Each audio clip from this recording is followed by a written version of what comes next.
അല്ലാഹു സുബ്ഹാനഹു വ തആല നമ്മുടെ പാപങ്ങളെല്ലാം മാപ്പാക്കി തരുമാറാകട്ടെ. നാമുമായി ബന്ധപ്പെട്ട എല്ലാവർക്കും അല്ലാഹു പുറത്തു കൊടുക്കുമാറാകട്ടെ.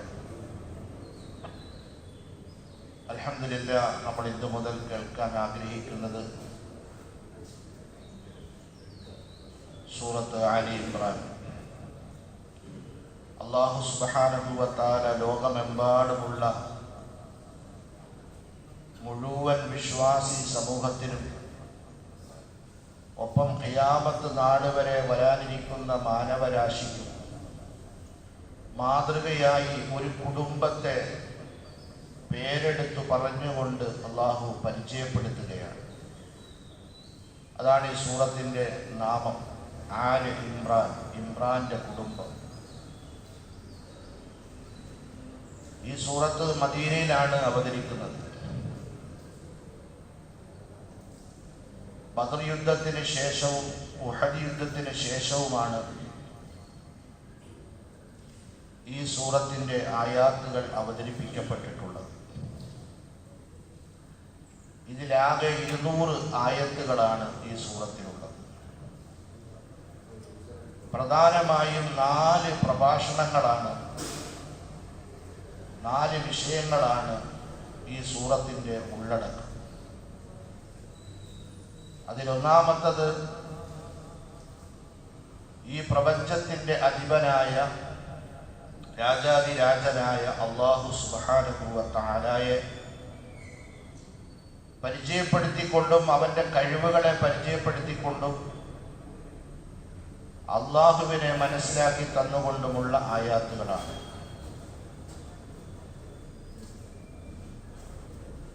രണ്ടാമതായി ബദർ യുദ്ധത്തിന് ശേഷം അവതരിച്ചതുകൊണ്ട് നമുക്കറിയാം, ഇസ്ലാമിൻ്റെ ശത്രുപാളയത്തിൽ വല്ലാത്ത ആവലാതിയും വേവലാതിയും ഉണ്ടായി. അവരുടെ മനസ്സുകൾ നിറയെ മുസ്ലിമീങ്ങളോടും പ്രവാചകനോടുമുള്ള ശത്രുത വളർന്ന് വലുതായി. അവസാനം ഇസ്ലാമിനെയും പ്രവാചകനെയും എങ്ങനെയാണ് ഭൂമിയിൽ നിന്ന് ഉന്മൂലനം ചെയ്യുക എന്ന് അവരുടെ നിത്യമായ ഗവേഷണത്തിൻ്റെയും അന്വേഷണത്തിൻ്റെയും അവരുടെ പരിശ്രമത്തിൻ്റെയും കഥകൾ. അതിനുവേണ്ടി അവർ ആരെയൊക്കെ കൂട്ടുപിടിച്ചിട്ടുണ്ട്. മദീനക്കാരുമായി, മദീനയിലെ ജൂതന്മാരുമായി, മദീനയിലെ ക്രിസ്ത്യാനികളുമായി, മദീനയിലെ മുനാഫിക്കുകളുമായി ഒക്കെ അവര് കൈകോർക്കുകയും മദീനയിൽ ഇസ്ലാമിനെ ഉന്മൂലനം ചെയ്യുന്നതിന് വേണ്ടിയുള്ള പരിശ്രമങ്ങൾ നടത്തപ്പെടുകയും ചെയ്തു. മൂന്നാമത്തത്, ആമുഖത്തിൽ ഞാൻ സൂചിപ്പിക്കപ്പെട്ടതുപോലെ ഇമ്രാനിന്റെ കുടുംബത്തെയും കുറച്ച് പ്രവാചകന്മാരുടെ പ്രബോധനത്തെയും നമുക്ക് മാതൃകയായി പഠിപ്പിച്ചു തരുന്ന ചില സൂക്തങ്ങൾ.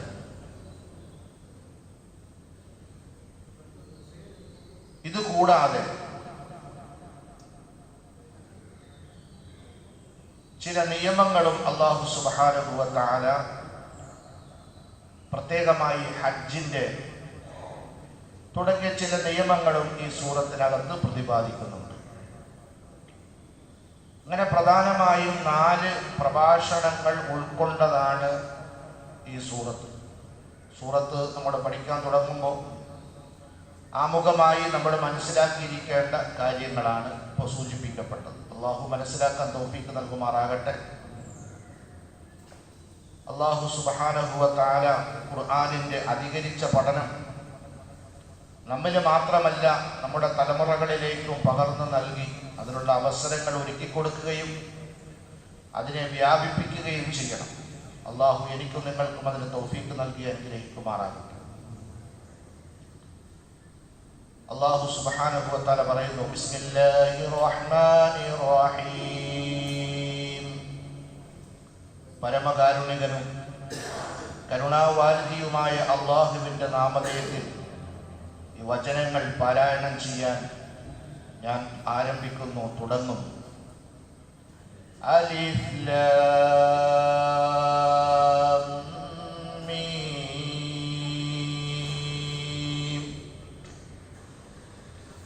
കേവലം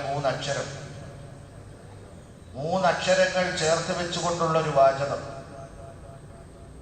സകല മുഫസ്സിരീങ്ങളും പറഞ്ഞു വെച്ചു, അല്ലാഹു അഅലമു ബിമുറാദിഹി ബിദാലിക.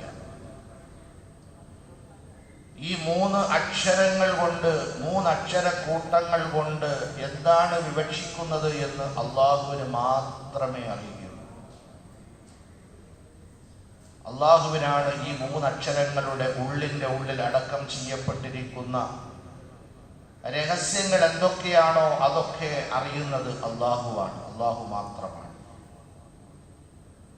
മനുഷ്യൻ അവൻ എത്ര പുരോഗമിച്ചാലും, ഏതെല്ലാം കണ്ടുപിടുത്തങ്ങൾ അവൻ നടത്തി ലോകരുടെ മുന്നിൽ വാഴ്ത്തപ്പെടുകയും പുകഴ്ത്തപ്പെടുകയും ചെയ്യുമ്പോഴും അള്ളാഹുവിൻ്റെ പരിശുദ്ധമായ ഖുർആനിൻ്റെ താളുകൾ തുറന്ന് ആദ്യമായി അവൻ പാരായണം ചെയ്യുന്ന അലിഫ് ലാം മീം എന്ന് കേവലം 3 അക്ഷരത്തിൻ്റെ മുന്നിൽ നമ്രശിരസ്കനായി, അഥവാ അവൻ്റെ കഴിവുകളുടെ പരിമിതികളെ അംഗീകരിച്ചുകൊണ്ട് അനുസരിച്ചുകൊണ്ട് സർവ കഴിവിൻ്റെയും ഉടമസ്ഥൻ, ഈ പ്രപഞ്ചത്തിൻ്റെ ഉടമസ്ഥനായ അള്ളാഹുവിനാണ് എന്നുള്ള പരമമായ സത്യത്തെ തലകുലുക്കി അംഗീകരിച്ചുകൊണ്ട് അനുസരിച്ചുകൊണ്ട് മാത്രമേ പരിശുദ്ധമായ ഖുർആനിൻ്റെ തുടർ വായന സാധ്യമാവുകയുള്ളൂ എന്ന് മാലോകരെ പഠിപ്പിക്കുകയാണ് അല്ലാഹു സുബ്ഹാനഹു വ തആല.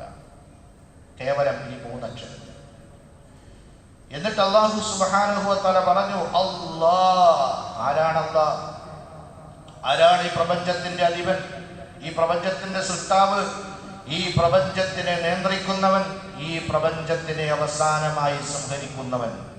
ലാ ഇലാഹ ഇല്ലാഹു. അവനല്ലാതെ വേറെ ഒരു ഇലാഹ് ഇല്ല. ഇലാഹും വാഹിദ്. അവനാകട്ടെ അൽ ഹയ്യ്, എന്നെന്നും ജീവിച്ചിരിക്കുന്നവനാണ്. അവന് മരണമേ ഇല്ല, അവനൊരു ഒടുക്കമില്ല, അവനൊരു മരണമില്ല. അവനെന്നും ജീവിച്ചിരിക്കുന്നവനാണ്. മാത്രമല്ല അൽ ഖയ്യൂം, പ്രപഞ്ചമഖിലത്തിനെയും അടക്കി ഭരിക്കുന്നവനാണവൻ, അടക്കി ഭരിക്കുന്നവനാണവൻ. അവന്റെ മീതെ ഒരു ഭരണകർത്താവില്ല, അവനോടൊപ്പം ഒരു ഭരണകർത്താവില്ല. ലോകത്തിനെ മുഴുവനും അടക്കി ഭരിക്കുന്നവനാണ് അല്ലാഹു സുബ്ഹാനഹു വ തആല. ഏറ്റവും പ്രധാനപ്പെട്ട 2 സിഫത്താണ് അള്ളാഹുവിനെ പരിചയപ്പെടുത്താൻ വേണ്ടി ആമുഖത്തിൽ ഇവിടെ നമുക്ക് ബോധ്യപ്പെടുത്തി തന്നത്. ഒന്ന്, അൽ ഹയ്യ്, അവനെന്നും ജീവിച്ചിരിക്കുന്നവനാണ്.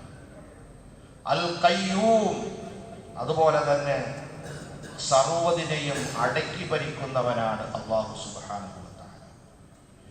എന്നിട്ട് പറഞ്ഞു, നിങ്ങളുടെ മുന്നിലിരിക്കുന്ന, നിങ്ങളുടെ കൈകളിലിരിക്കുന്ന, അല്ലെങ്കിൽ നിങ്ങൾ നോക്കിക്കൊണ്ടിരിക്കുന്ന, നിങ്ങൾ പാരായണം ചെയ്തുകൊണ്ടിരിക്കുന്ന ഈ വചനങ്ങളുണ്ടല്ലോ, ആ വചനങ്ങളുടെ പ്രത്യേകത എന്താണ്? ആദ്യം അള്ളാഹയെ പരിചയപ്പെടുത്തിയിട്ട് എന്നിട്ട് അള്ളാഹുവിന്റെ വചനത്തെ അല്ലാഹു സുബ്ഹാനഹു വ തആല പരിചയപ്പെടുത്തുകയാണ്. നസ്സല അലൈക്കൽ കിതാബ ബിൽ ഹഖ്, താങ്കളുടെ മേൽ അവതരിപ്പിച്ച് നൽകിയിരിക്കുന്ന ഈ പരിശുദ്ധമായ വേദഗ്രന്ഥം മുസദ്ദിഖൻ ലിമാ ബൈന യദൈഹി, ആ വേദഗ്രന്ഥമാകട്ടെ മുമ്പ് കഴിഞ്ഞുപോയ സകല വേദഗ്രന്ഥങ്ങളെയും അത് സത്യപ്പെടുത്തും. തൗറാത്ത്, ഇഞ്ചീൽ, സബൂർ, ചില പ്രവാചകന്മാർക്ക് ഇറക്കി കൊടുത്തിട്ടുള്ള ഏടുകൾ, ഇതെല്ലാം അള്ളാഹുവിൻ്റെ കിതാബുകളാണ്, അള്ളാഹുവിൻ്റെ വചനങ്ങളാണ് എന്ന് അതിനെ സാക്ഷ്യപ്പെടുത്തുകയും അതിനെ സത്യപ്പെടുത്തുകയും ചെയ്യുന്നു. മാത്രമല്ല, എന്നിട്ട് അള്ളാഹു എടുത്തു പറഞ്ഞു, വഅൻസല തൗറാത്ത വൽ ഇൻജീല, തൗറാത്തിനെയും ഇൻജീലിനെയും അല്ലാഹു സുബ്ഹാനഹു വ തആല ഇറക്കി തന്നു. ഈ പരിശുദ്ധമായ വേദഗ്രന്ഥത്തിന് മിൻ ഖബൽ, ഈ വേദഗ്രന്ഥത്തിന് മുമ്പ്, ഹുദൽ ലിന്നാസ്, എന്തിനു വേണ്ടി?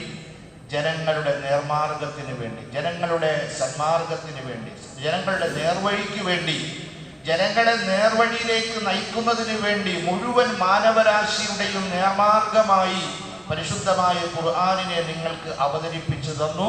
ഈ പരിശുദ്ധമായ ഖുർആനിന് മുമ്പ് തൗറാത്തിനെയും ഇൻജീലിനെയും നൽകുകയുണ്ടായി. എന്താണ് മുഅ്മിനീങ്ങളെ തൗറാത്ത് എന്ന് പറഞ്ഞാൽ? മൂസാ നബി അലൈഹിസ്സലാത്തു വസ്സലാമിന് അല്ലാഹു സുബ്ഹാനഹു വ തആല അവതരിപ്പിച്ചു കൊടുത്തതാണ്.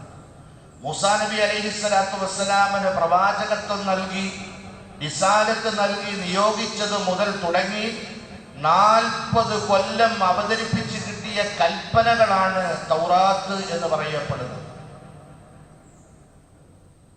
ഇന്ന് ക്രിസ്ത്യാനികൾ പഴയ നിയമം എന്ന് പറഞ്ഞുകൊണ്ട് 4 പ്രമാണങ്ങൾ അല്ലെങ്കിൽ 4 പുസ്തകങ്ങളെ പരിചയപ്പെടുത്തുന്നുണ്ട്. അതല്ല തൗറാത്ത്. തൗറാത്ത് ഇതാണ്. മൂസാ നബി അലൈഹിസ്സലാത്തു വസ്സലാമിന്റെ നിയോഗം മുതൽ തുടർച്ചയായി 40 കൊല്ലം അവതരിപ്പിച്ച് കിട്ടിയതാണ് തൗറാത്ത് എന്ന് പറയുന്നത്. ആ 40 കൊല്ലം അവതരിപ്പിച്ച് കിട്ടിയ കൽപ്പനകളിൽ 10 കൽപ്പനകൾ അല്ലാഹു സുബ്ഹാനഹു വ തആല ശിലാഫലകത്തിൽ രേഖപ്പെടുത്തി, വഹിയായിട്ടല്ല, ശിലാഫലകത്തിൽ രേഖപ്പെടുത്തി നേരിട്ട് ശിലാഫലകം നൽകുകയാണ് ഉണ്ടായത്.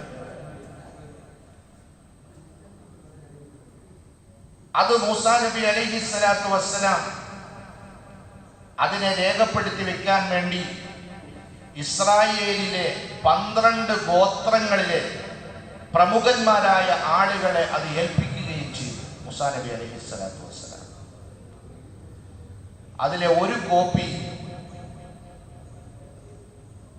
ലേവ്യർ എന്ന് പറയപ്പെടുന്ന ഇസ്രായേലിലെ പുരോഹിതന്മാരായ ആളുകൾ അവരുടെ കൈകളിൽ പ്രധാനമായി ഏൽപ്പിക്കുകയും ചെയ്തു. ഇതാണ് തൗറാത്തിന്റെ ചരിത്രം. യഥാർത്ഥത്തിൽ അത് അള്ളാഹുവിന്റെ വേദഗ്രന്ഥമാണ്. പിൽക്കാലത്ത് കൂട്ടലും കിഴിക്കലും ചുരുക്കലും അധികരിപ്പിക്കലും ഒക്കെ അതിന്മേൽ കയ്യേറ്റങ്ങൾ നടത്തപ്പെടുകയുണ്ടായി.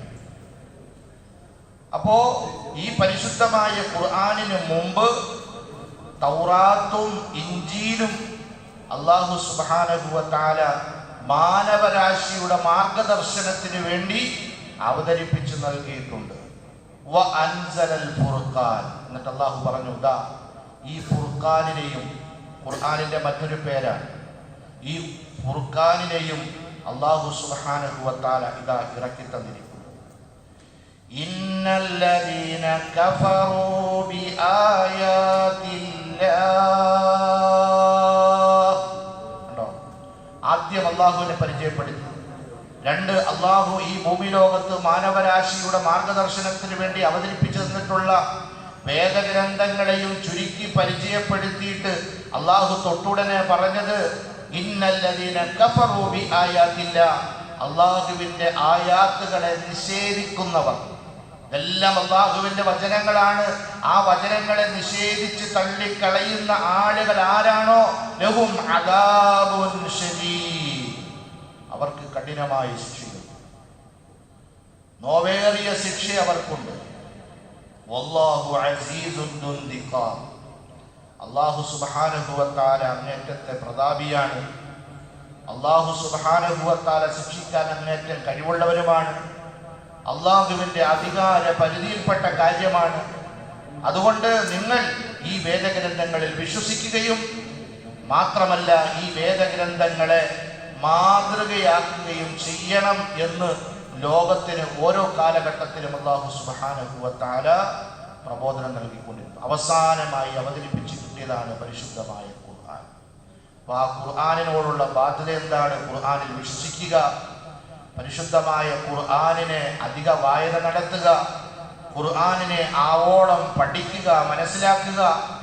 അത് നമ്മുടെ ജീവിത പദ്ധതിയാണ്. അല്ലാഹു റബ്ബുൽ ഇസ്സത്ത് നമുക്ക് നൽകിയ ഭരണഘടനയാണ്.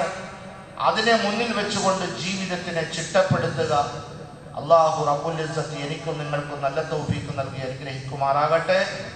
സ്വഹാബാക്കൾ നബി സല്ലല്ലാഹു അലൈഹി വസല്ലമ തങ്ങളുടെ ജീവിതം എவ்விதമായിരുന്നു എന്ന് മഹദി ആയിഷ റളിയല്ലാഹു തആല അൻഹയോട് പിൽക്കാലത്ത് നബിയുടെ വഫാത്തിന് ശേഷം നബി സല്ലല്ലാഹു അലൈഹി വസല്ലമ തങ്ങളുടെ ജീവിതം പഠിക്കാൻ വേണ്ടി അവർ വന്ന് ചോദിച്ചപ്പോൾ ആയിഷ റളിയല്ലാഹു തആല അൻഹയ്ക്ക് പണ്ഡിതയാണ്, അവർക്ക് മറുപടി പറയേണ്ടി വന്നത്. തിരിച്ചു മറിച്ചു ഒന്നും ചിന്തിച്ചില്ല, ഖുർആനായിരുന്നു.